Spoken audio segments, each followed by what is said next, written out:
16-26 Médias. Apprendre Transmettre. et construire.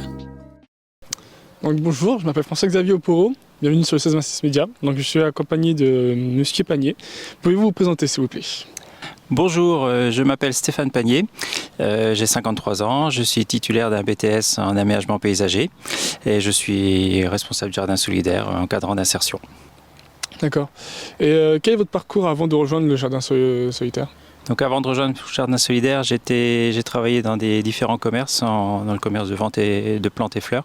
Ma plus longue expérience était dans un magasin de bricolage, j'ai travaillé 17 ans comme responsable de rayon jardinerie.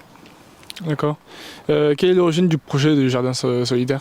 Donc le jardin solidaire a été créé en mars 2010 suite à une volonté de la municipalité dans le cadre de son action sociale. D'accord. Quel est le rôle de ce jardin? Donc le jardin est avant tout un outil d'insertion sociale et professionnelle.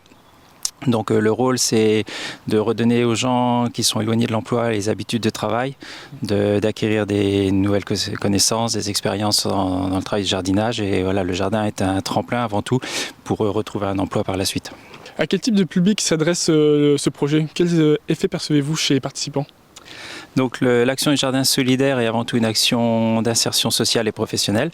Donc il est ouvert à tout type de personnes, différents âges. Ça peut être des stagiaires, des bénévoles, des jeunes en service civique, des salariés aussi au niveau du jardin. Donc le but pour les personnes, c'est de reprendre confiance en elles, acquérir des expériences.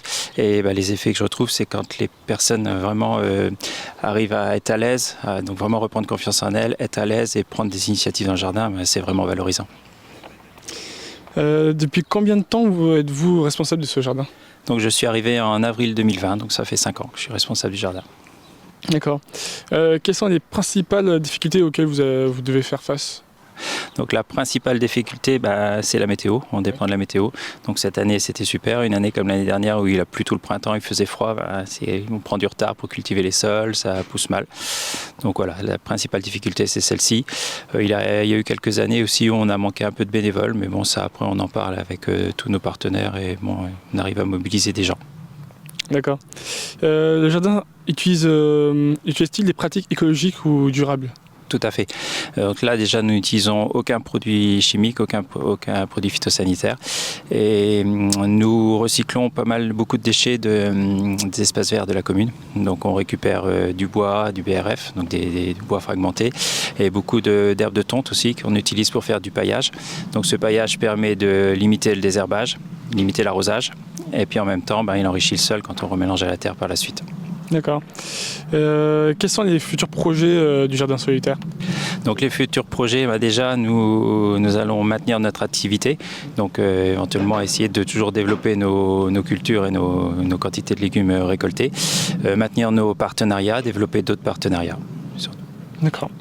Donc merci à vous d'avoir répondu aux questions. Merci, de rien, merci. Et à la prochaine sur le 16-26 Médias.